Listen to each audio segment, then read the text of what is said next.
اعوذ باللہ من الشیطان الرجیم بسم اللہ الرحمن الرحیم قل ارأیتم ان اخذ اللہ سمعکم وابصارکم وختم علی قلوبکم من الہ غیر اللہ یأتیکم بہ انظر کیف نصرف الآیات ثم هم یصدفون۔ صدق اللہ العظیم۔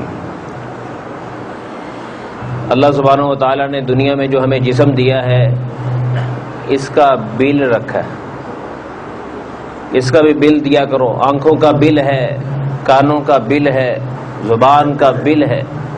کیا؟ کان سے سچ کو سنو، اور جو ہم نے تمہیں قرآن دیا ہے اس کو سنو، نبی کے فرمان کو سنو، اور جو آنکھ دی ہے اسے اس نگاہ کو مستی کے لیے استعمال نہ کرو ناجائز، بلکہ اس نگاہ سے عبرت کی نگاہ بناؤ اس کو، اور اس میں کائنات کی حقیقت پہ غور کرو۔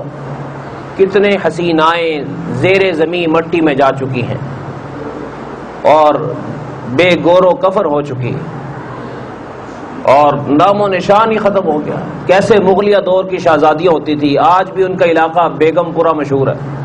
بیگم پورہ کا کیا مطلب؟ ان کی بیگمات رہتی تھی، وہ محلات تھے، تالاب تھے، شالیمار باغ تھا۔ کہاں چلے گئے؟ کبھی بھول کے بھی واپس نہیں آیا کوئی، کہاں چلے گئے؟ تو ایک بل ہے بندو، وہ بل نہ دیا نا تو تمہاری آخرت اچھی نہیں ہوگی۔ تو اس کا بل ادا کرو، اور کائنات کے اندر کائنات کو دل مت دو۔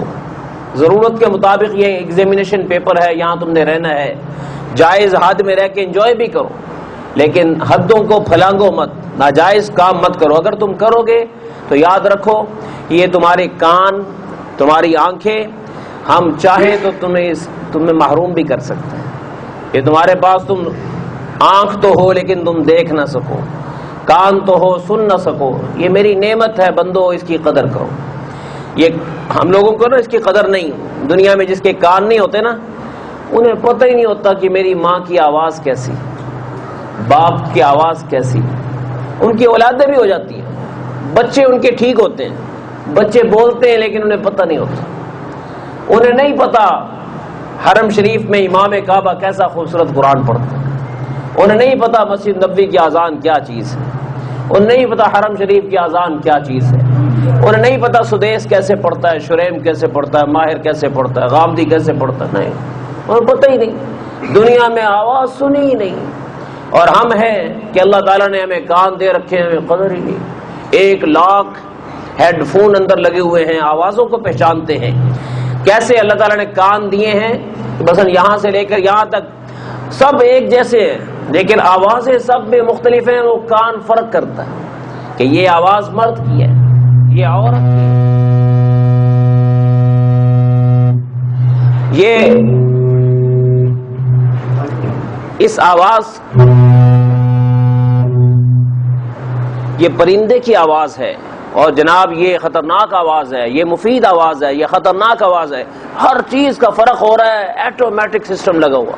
بندو اس کا کوئی حق ہے، اس کا شکر ادا کرو، اس کا شکر ادا کرو، اور آنکھیں ہم نے تمہیں دی ہیں اس کا شکر ادا کرو۔ یہ شکر جب تم کرو گے تو ہم اس نعمتوں میں برکت ڈال دیں گے اور تمہیں عطا کر دیں گے، نواز دیں گے۔ آنکھ میں نا سائنس آج جا کے تحقیق کر رہی ہے کہ 13 کروڑ کیمرے لگے ہوئے ہیں جو انسان کو دکھاتے ہیں کیا کیا مناظر ہے۔ یعنی آپ ہزاروں رنگ دیکھتے ہیں۔ قدرت نے کیسے ماں کے پیٹ میں 9 مہینے میں آپ کے اندر وہ مشینیں فٹ کی، پتہ ہی نہیں چلا۔ یعنی دنیا میں انسان آتا ہے پتہ ہی نہیں کیسے کب مشین فٹ ہوئی تھی۔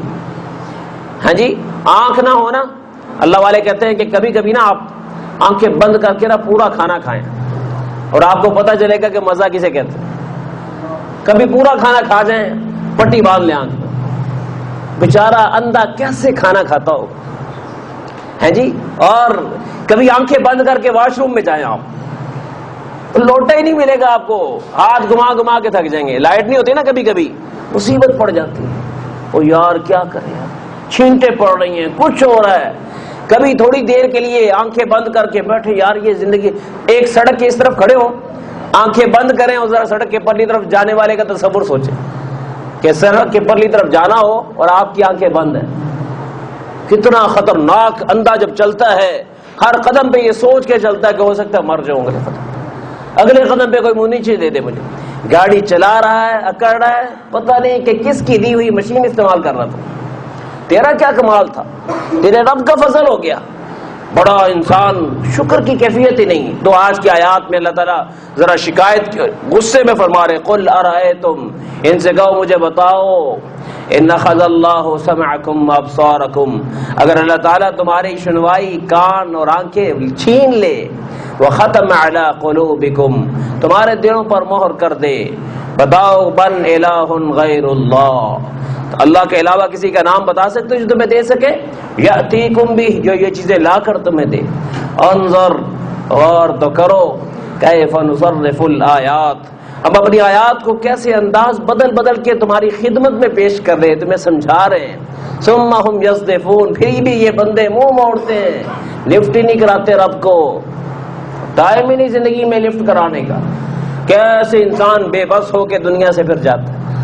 اور اللہ تعالیٰ پوچھے گا بندے اس آنکھ سے میرے لیے کیا دیکھا تھا، ان کانوں سے میرے لیے کیا سنا تھا، اس دل سے میرے لیے کیا فیصلے کیے تھے؟ وہ کہا وہ تو ٹائم ہی نہیں ملے، بس دنیا میں لگے تھے سب.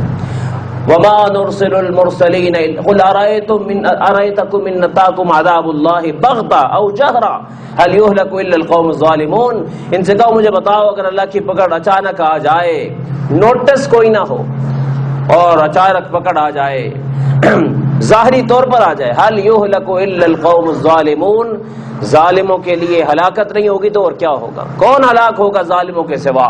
اس لیے زندگی ظالم بن کے مت گزارو، زندگی مسلمان بن کے گزارو، مجرم بن کے مت گزارو، سرکش بن کے مت گزارو. وما نرسل المرسلین الا مبشرین ومنذرین، اور ہم پیغمبروں کو جو بھیجتے ہیں اسی لیے تو بھیجتے ہیں کہ وہ ماننے والوں کو بشارت دیں، ومنذرین، اور نہ ماننے والوں کو ڈر سنائیں. فمن آمن واصلح فلا خوف علیہم ولا هم يحزنون، فرمایا دو کام ہی تو کرنے ہیں، ایمان اور اصلاح. جس نے یہ دو کام کر لیے، خوف بھی کوئی نہیں، غم بھی کوئی نہیں، ان کے لیے ہم قدم قدم پہ ہم انہیں اپنا ساتھ عطا کرتے، قدم قدم پہ اللہ کی مدد ساتھ ہوتی. والذین کذبوا بآیاتنا یمسهم العذاب بما كانوا یفسقون، اور جنہوں نے ہماری آیات کو جھٹلایا، سیریس نہیں لیا اور مذاق میں زندگی گزار دی، وہ عذاب تو چھوئے گا. وجہ کیا ہے کہ فسق و فجور سے کام لیتے تھے. سب سے بڑا جرم گناہ ہے. پاکستان کے ہزاروں مسائل ہیں، لیکن اگر ایک لفظی مسئلہ قرآن کی روح سے پوچھا جائے نا، پاکستان کا مسئلہ یہ ہے کہ پاکستان دنیا کے مسلمانوں میں ٹاپ کا ملک ہے گناہ میں. سب سے زیادہ گناہ پاکستان میں ٹاپ پہ چلا گیا.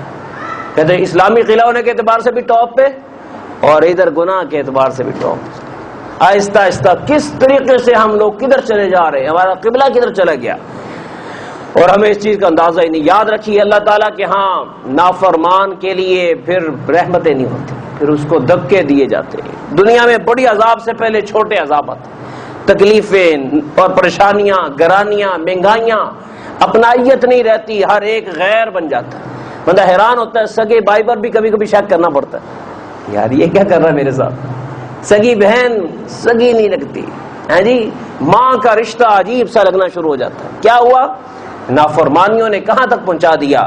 تو اس لیے بندو اگر تم ہمارے بن جاؤ پھر یہ سسٹم تمہارا ہے، پھر ہم تمہاری خدمت میں لگا دیں گے. اور اگر یہ کام نہیں کرو گے تو پھر یاد رکھنا جی تو لوگے جتنی زندگی ہم نے دی ہوئی ہے، لیکن اسے جینا نہیں کہیں گے. قرآن دوسرے مقام پہ کہتا ہے لا یموت فیہا ولا یحیا، نہ وہ موت ہے نہ وہ زندگی ہے، ایسی زندگی بن جاتی. یعنی وقت پاس کاٹتے چلے جا رہے، وقت پاس ہو رہا ہے. رات کو گولی لیتے ہیں، بے ہوشی میں سو جاتے ہیں، صبح کو نیند کاموں کی بے ہوشی بے ہوش کر دیتی ہے. زندگی گزرتی چلی جا رہی، ہوش نہیں. گناہ کی ایک سزا علماء نے لکھا ہے افیکٹو لائف ختم ہو جاتی ہے. یعنی غیر مفید زندگی چل رہی ہوتی ہے، صبح ہوتی ہے، شام ہوتی ہے، عمر تمام ہوتی ہے، کچھ بھی نہیں، نہ حاصل نہ وصول، نقصانات ہوتے چلے جاتے ہیں، پتہ ہی نہیں چلتا. افیکٹو لائف کا تعلق تقوی کے ساتھ ہے کہ اپنے آپ کو بندہ باندھے، اپنے اوپر کنٹرول پیدا کرے. سب سے بہترین بادشاہت بندہ اپنے نفس کی بادشاہت کرے، اپنے نفس پہ حکومت کرے کہ نہیں جو تیرا رب چاہے گا وہ تجھ پر وہ ہوگا، جو تو کہے گا میں وہ نہیں کروں گا. گر بھی جاتا بندہ، انسان ہے، لیکن پھر سمجھ جائے پھر سمجھ جائے، گر کے لیٹا نہ رہے، بہادر بنے. پہلوان ہیں کتنی دفعہ گرتے ہیں اور جب 3 گننے لگتے ہیں دوبارہ اٹھ جاتے ہیں. لیکن نفس کے معاملے میں ہم ایسا لیٹتے ہیں، ہم کہتے ہیں یار اب نہیں اٹھنا. ایک دفعہ شیطان گرا کیا دیتا ہے، اٹھتے ہی نہیں. بار بار اٹھیں، پھر مقابلہ کریں، پھر لڑیں. کوئی بھی گناہ جو زندگی میں چھٹ نہیں رہا، ہار نہ مان کو نہیں میں نے چھوڑ کے چھوڑنا، سانس لینا ہے. اللہ ہمیں توفیق عطا فرمائے. وآخر دعوانا الحمدللہ رب العالمین.